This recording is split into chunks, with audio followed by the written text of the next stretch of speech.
Бүгін бізде қонақта Айшани есімді үнді қызы. Айшани, саламатсыздар ма? сәлеметсің бе? Біздің Қазақстанда туылғансың, е? Иә. Бізде Қазақстанда білім алып жатсың.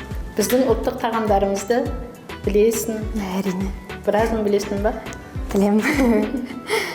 Соның ішінде бүгін біз Айшанимен талқан дайындап көргіміз келіп тұр. Бұны жеп көрдің ба талқанды? Әрине. Бұл талқанымызды бастағанша сенен бір әдемі қазақша бір алда келе жатқан мерекелерге арнап бір өз өнеріңді көрсетіп берсең, қандай өнерің бар? Мен өлең айтам. Және осы шамалы тақырыпқа сай келу үшін Абайдың өлеңін айтып берсем бола ма? Болады. Желсіз түнде жарық-ай, сәулесі суда дірілдеп, ауылдың жаны терең сай, тасыған өзен дірілдеп, ауылдың жаны терең сай, тасыған өзен гүрілдеп. Қандай керемет, Айшани. Тұла бойымызды шымырлатып, әдемі ырғаққа бір толқытып алдың.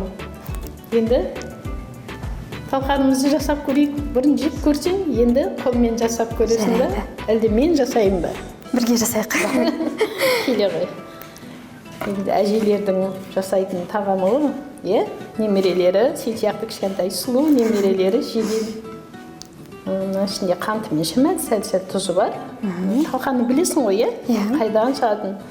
Сүттен шығады, сүт. Оған дейін тары өтеді. Тарыны қазанда қуырып, сөк қылып, ауылдан келген сарымайымыз үйде жасай ма? Жеңшем жасайды, мамам жасайды. Қонаққа қоясыңдар, Таңертең таңғы асқа жеп көрген жоқсыңдар ма? Көрдім. Сөкті, сүтке батырып. Талқан көп жейді. Көп жейді. Өте пайдасы керемет. Біз қазір жастарымыз жемейді деп ойлап жүріп, бірақ сұрай бастасақ, негізі жейтін адам біраз екен. Жақсы көреміз оны. Тәп-тәтті ғой. Тәп-тәтті. Сен сөйлегеніңде тәп-тәтті. Рахмет. Келешек кім болғың келеді? 10 класста оқимын. Және көбінесе осы музыкамен айналысам. Жалпы мен 7 тілде өлең айтам. Шынымды айтсам, әлі шешкен жоқпын, бірақ көбінесе осы медицина немесе психологияға сеніп жатырмын. Отбасың туралы шамалы мағлұмат берсең, ата-анаң кім? Менің папам Үндістаннан 20 жыл бұрын келді. Сол Алматыға көшіп, жұмыспен келді.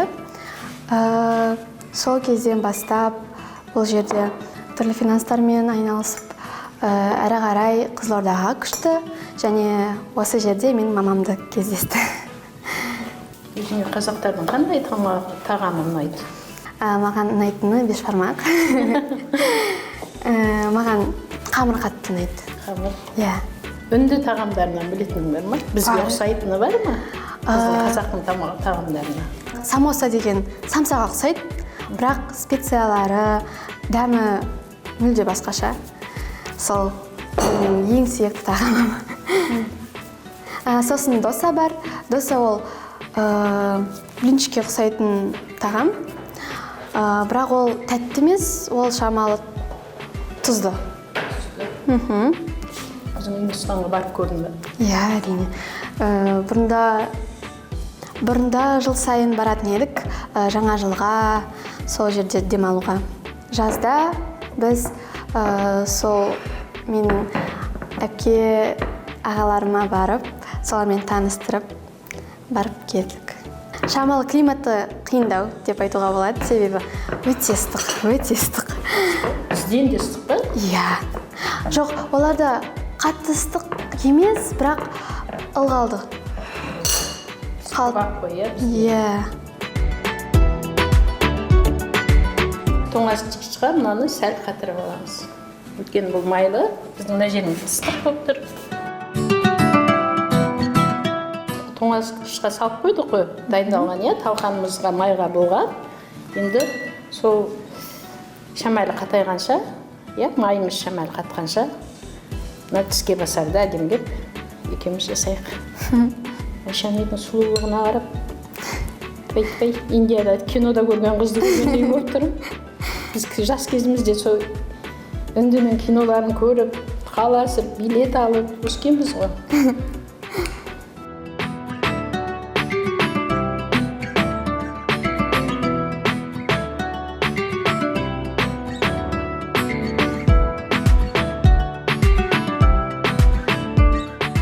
Мінекей Айшанидің пісірген бауырсағымен біздің тіске басарымыз ыстық дайын болды.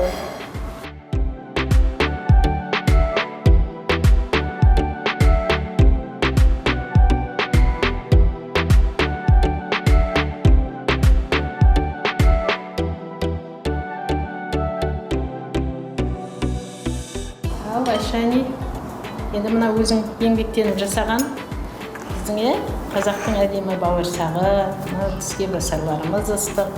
Жаңа Құдай қонақ келгенде тез дайындалатын нәрселер. Кілең бәрі біздің көп уақытымызды алған жоқ, бәріне 20-25 минут уақытымыз кетті. Мен енді саған әдемілеп сүттің қаймағымен, піскен сүттің бетінен жинап алынған қаймақпен әженің шайын беремін қазір саған. Рахмет. Тары салып ішсең де болады шайға. Айшани, мереке қарсаңында қазақстандықтарға өзіңнің бір әдемі лебізіңді білдіріп жіберсең. Осы Қазақстанда туып өмір сүргеніме 16 жыл болды. Және мен осы керемет елде туғаныма өте ризамын. Қазақша сөйлеп, қазақша оқып, көптеген жаңа нәрселерді білдім. Және мемлекетімізде тек қана татулық, бейбітшілік болғанды қалаймын. Сондықтан баршаларыңызды бейбітшілік күнімен құттықтаймын.